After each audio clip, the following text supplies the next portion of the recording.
आपको एक ज़रूरी सूचना देना चाहता था, उसी के लिए मैं आपके सामने हूँ। ज़रूरी सूचना ये है कि यथार्थ लॉ एकेडमी अलीगंज लखनऊ में प्री के लिए यूपी पीसीएसजे प्री को टारगेट करते हुए नया बैच 17 तारीख से उसके रजिस्ट्रेशन स्टार्ट हैं और 19 तारीख से क्लासेस स्टार्ट होंगी।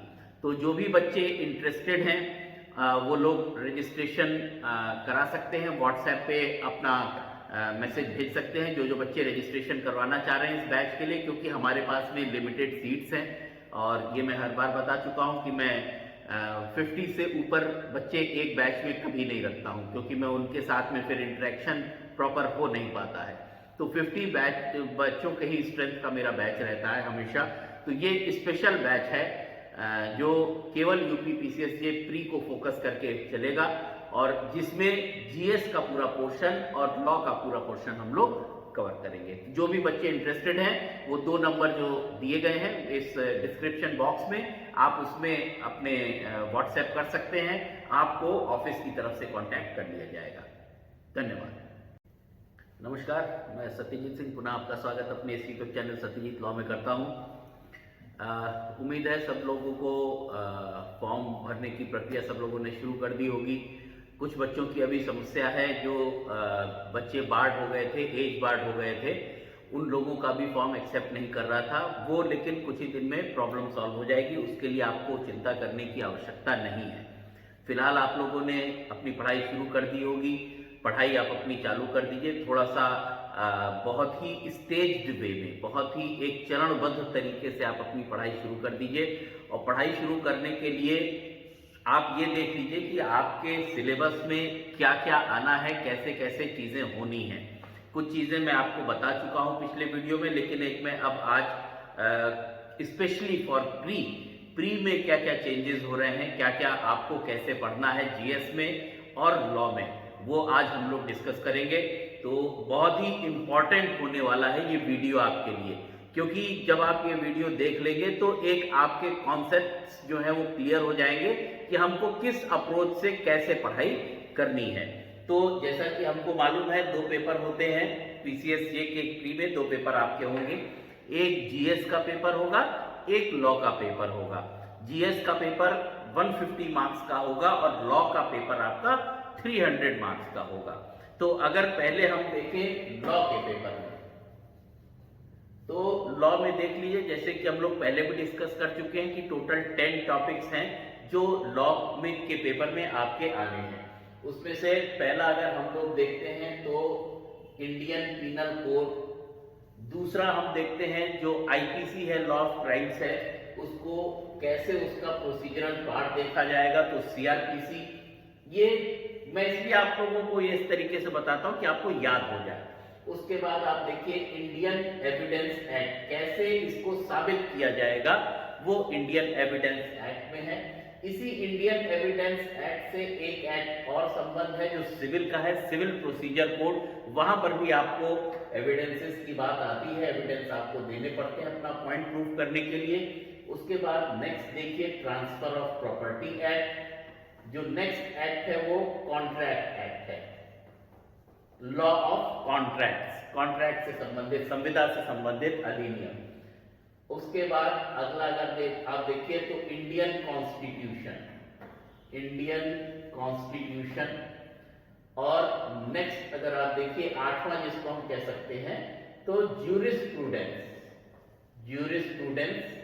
9वां जो टॉपिक है जिसके बारे में बहुत इंपॉर्टेंट चीज मुझे आपको बतानी है, 9th जो टॉपिक था अभी तक वही है, टॉपिक चेंज नहीं हुआ है।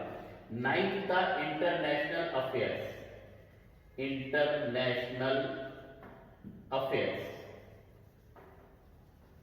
और 10th जो टॉपिक आप लोगों का था वो था इंटरनेशनल ऑर्गेनाइजेशन, इंटरनेशनल ऑर्गेनाइजेशन। तो अभी तक हम लोग ये 10 टॉपिक जो लॉ का पेपर है उसमें प्री में किसी भी प्रकार का कोई चेंज नहीं आया है। ये हो गया हमारा लॉ का पोर्शन। अब हम डिस्कस करते हैं जीएस का पोर्शन, जिसमें सभी बच्चों को बहुत दिक्कत हो रही है और जीएस में कई सारे कंफ्यूजन्स भी हैं। तो जीएस में चेंज भी काफी हुए हैं। उन चेंजेस को हम लोग एनालाइज कर लेते हैं कि क्या क्या चेंजेस हुए हैं। तो अगर जीएस हम लोग देख लें तो अर्लियर जो हमारे पास में जीएस जो अभी तक हम लोग देख रहे थे वो वैसा ही है, उसमें चेंज नहीं हुआ, वो तो आना ही आना है। उसमें आप इंडियन हिस्ट्री या हिस्ट्री ऑफ इंडिया कह लीजिए, हिस्ट्री ऑफ इंडिया, उसी के साथ ज्योग्राफी ऑफ इंडिया। यहां पे इंपॉर्टेंट चीज ये है कि सब इंडिया की ही हिस्ट्री, इंडिया की geography, history of India and culture, दोनों चीजें देखनी है आपको। ज्योग्राफी ऑफ इंडिया हो गया, इसी तरीके से इंडियन पॉलिटी, इंडियन पॉलिटी और इंडियन इकोनॉमी। इसी के साथ में साइंस, टेक्नोलॉजी और communication and space, science and technology, space, communication. ये टेक्नोलॉजी में ये सारी चीजें आ जाएंगी, स्पेस, कम्युनिकेशन। और एक और इंपॉर्टेंट टॉपिक हुआ करता था करंट नेशनल इश्यूज। अब देखिए एक इंपॉर्टेंट चीज ये है, बहुत सारे बच्चे अभी भी पूछते रहते हैं, कई बार पूछते हैं कि सर यूपी के लिए करंट कितना पढ़ें, कब तक की इवेंट्स को हम लोग करंट में यहाँ के लिए देख लें। तो देखिए यूपी में कोई भी ऐसा ये मैं कहूँ कि कोई चीज डिफाइंड है या करंट केवल इतने से इतने महीने तक का आएगा, तो ऐसा नहीं है। नॉर्मली आप एक साल का, पिछले एक साल का देख लीजिए और साथ ही साथ उसके पीछे के भी जो इंपॉर्टेंट इवेंट्स हैं, क्योंकि अगर आप पिछले पेपर्स में यूपी को उठा के देख लीजिए तो एक इस तरीके का कुछ नहीं है कि केवल एक साल का, पिछले एक साल का या कुछ महीने का ही आ रहा है, उसमें वो किसी भी तरीके से पूछ ले रहे हैं। तो आप भी उसी तरीके से अपनी तैयारी करके रखिए। पिछले एक साल के तो जो इवेंट्स हैं वो देख ही लीजिए, प्लस थोड़ा सा पीछे का और भी देखे रहिए। तो ये आपके अभी तक जो हमारा जीएस का पेपर होता था वो यही हुआ करता था।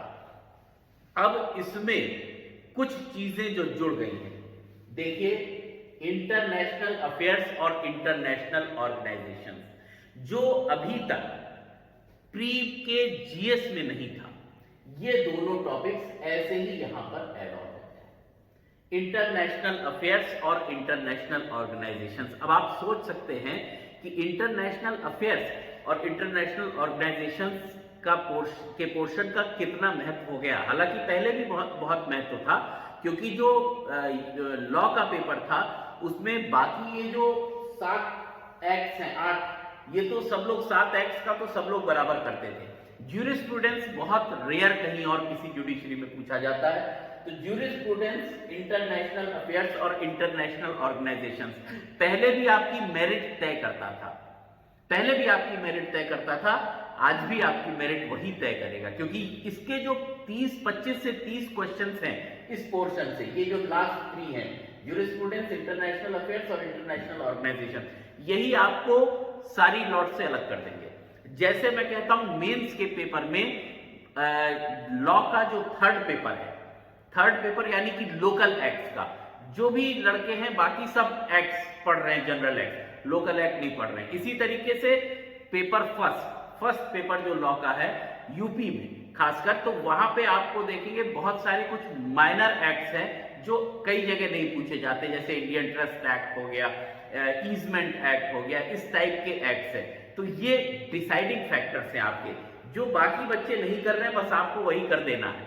ठीक, चलिए, तो ये 2 और इसमें जुड़ गए, तो इंटरनेशनल अफेयर्स इसमें और जोड़ लीजिए और इंटरनेशनल ऑर्गेनाइजेशंस। तो अब आपको इंटरनेशनल अफेयर्स और इंटरनेशनल ऑर्गेनाइजेशंस दोनों के लिए पढ़ना है, जीएस के लिए भी और प्लस लॉ के पेपर के लिए भी। अब देखिए ये हो गया, और इसी के साथ में एक पोर्शन और जुड़ा जीएस में जो अब कॉज ऑफ कंसर्न है सभी बच्चों के लिए, वो है topic of social relevance. Social relevance से संबंधित विषय ऑफ सोशल रेलेवेंस, और सोशल रेलेवेंस में किन किन को इंक्लूड किया गया है, किन किन कैटेगरीज को, तो उसमें देख लीजिए एक तो पर्सन विद डिसेबिलिटीज वालों को किया गया है, उसके बाद सीनियर सिटीजन्स जो होते हैं और पेरेंट्स, इनका इंक्लूड किया गया है।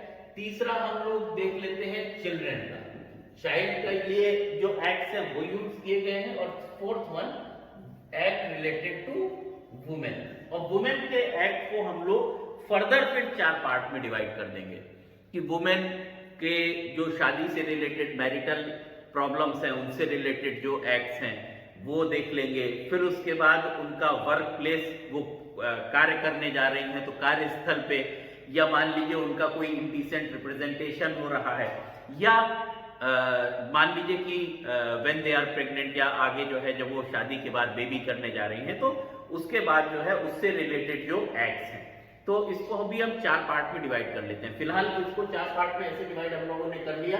पहला देख लेते हैं पर्सन विद डिसएबिलिटीज, इनसे संबंधित जो एक्ट है पर्सन विद डिसेबिलिटीज। तो इसमें देख लीजिए right of person with disabilities act 2016, right of persons with disabilities act, right of person with disabilities act 2016 का ये एक्ट है, 2016 का। अब पीडब्ल्यूडी के बाद में देखिए अगला जो हम लोगों ने कहा था वो सीनियर सिटीजन्स, पेरेंट्स और senior citizens, parents and senior citizens. इसको आप मैं इसीलिए बाइफरकेट करके आपके लिए लिखवा रहा हूं क्योंकि जब ये बाइफरकेशन रहेगा तो आपको समझने के लिए आसानी रहेगी कि आपको क्या क्या पढ़ना है। अगर ये बाइफरकेशन प्रॉपर नहीं हो पाएगा तो आप हम कंफ्यूज रहेंगे कि कौन कौन से एक्ट आने हैं, कौन कौन से एक्ट नहीं आने हैं। तो इसमें अगर आप देखिए सीनियर सिटीजन्स में तो मेंटेनेंस एंड वेलफेयर, और ये बहुत माइनर एक्ट्स हैं, आसान एक्ट्स हैं। इसमें से कुछ पोर्शंस आपको इंपॉर्टेंट वाले देखने पड़ेंगे, वो आप देख लीजिएगा, मैं बता भी दूंगा। Maintenance and welfare of parents and senior citizens act, senior citizens act 2007 का ये एक्ट है, 2007 का ये एक्ट है। अब देखिए पेरेंट्स एंड सीनियर सिटीजन्स के देख लिया। नेक्स्ट हम लोग देख लेते हैं थर्ड जो कैटेगरी है सोशल रेलिवेंस की, वो चाइल्ड की है। तो चाइल्ड पे देखिए एक एक्ट है POCSO, prevention of children from sexual offences act, लैंगिक अपराधों से बालकों का संरक्षण अधिनियम। ये 2012 का एक्ट है आपका, 2012 का एक्ट है। तो देख लिया हमने पीडब्ल्यूडी के लिए, पेरेंट्स और सीनियर सिटीजन्स के लिए, चाइल्ड के लिए। अब फोर्थ जो है वो वुमेन के अगेंस्ट जो एक्ट हो रहे हैं उससे संबंधित। तो पहले तो हम लोग उसकी शादी से संबंधित कर लेते हैं। शादी उसकी होती है तो एक जो प्रमुख एक्ट है वो हम लोग जान रहे हैं, डाउरी प्रोहिबिशन एक्ट। ये पुराना ही एक्ट है, 1961 का एक्ट है, डाउरी प्रोहिबिशन एक्ट, दहेज प्रतिषेध अधिनियम। उसके बाद देख लीजिए आप जो नेक्स्ट एक्ट है वो protection of women from domestic violence, protection of women from domestic violence act, protection of women from domestic violence act, DV act भी इसको कहा जाता है, डोमेस्टिक वायलेंस एक्ट। ये एक्ट है ये 2005 का एक्ट, 2005 का एक्ट है। तीसरा जो वुमेन से रिलेटेड है वो है indecent representation of women, indecent representation of women prohibition act 2012, indecent representation of women act 2012। ये अशिष्ट रूपण है, महिलाओं का अशिष्ट रूपण। नेक्स्ट जो हम एक्ट की बात करेंगे वो एक्ट की बात करेंगे जो वर्क प्लेस पे महिलाओं के विरुद्ध जो एक्ट है उसकी बात हम लोग करेंगे। तो ये लिख लीजिए इसमें कि सेक्सुअल हरासमेंट ऑफ ये आप नोट भी कर लीजिएगा, बहुत इंपॉर्टेंट है। एक एक एक्ट नोट करिएगा, जैसे मैं एक्ट आपको नोट करा रहा हूं वैसे ही आप अपनी कॉपी में जरूर नोट कर लीजिए।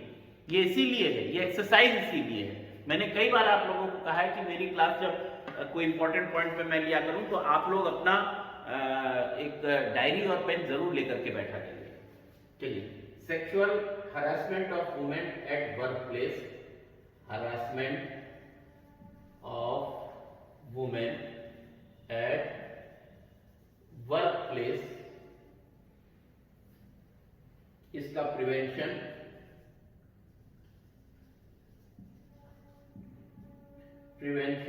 निवारण, प्रतिषेध, प्रोहिबिशन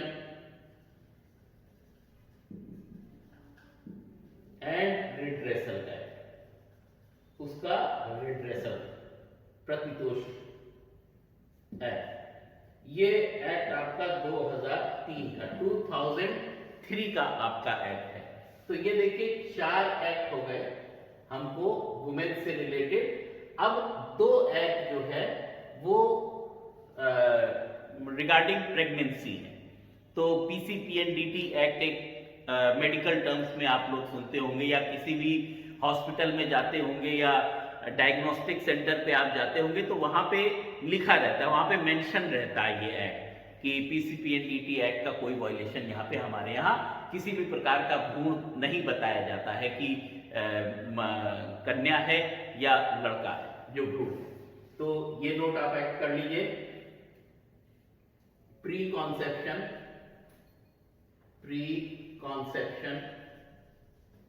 एंड prenatal diagnostic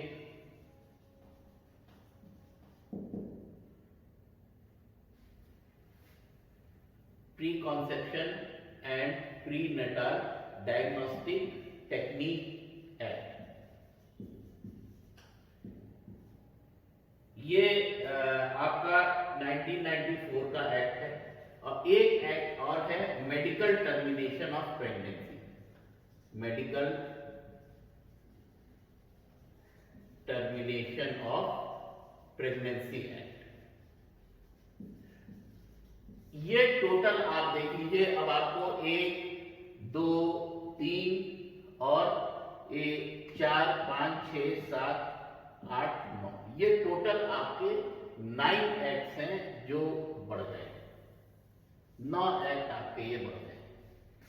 तो ये इंपॉर्टेंट एक्ट्स हैं, इनकी भी पढ़ाई बहुत अच्छे से आपको करनी पड़ेगी, क्योंकि जीएस अगर आप अच्छे नंबर लेकर के आएंगे तभी आपका सिलेक्शन होगा। तो आप अपनी पढ़ाई ऐसे ही जारी रखिए, अच्छे से पढ़ते रहिए। लॉ और अपने जीएस के सिलेबस को फिर से समराइज कर लीजिए। और अभी जो आपकी पढ़ाई है वो आप जीएस की तो कर ही रहे होंगे, पहले से आप कर रहे होंगे, इन एक्ट्स को आप और बढ़ा दीजिए। और इसी के साथ में मैं आप लोगों को बेस्ट विशेस करूंगा। साथ ही साथ एक जरूरी इंफॉर्मेशन भी है कि ये जो भी एक्ट्स हैं मैं कोशिश करूंगा कि आपको अंत तक जाते जाते बिफोर आपके प्री के एग्जाम के मैं आपको ये बता सकूं, इसमें से मोस्टली चीजें बता सकूं। चलिए, बहुत बहुत धन्यवाद, नमस्कार एंड बेस्ट विशेस।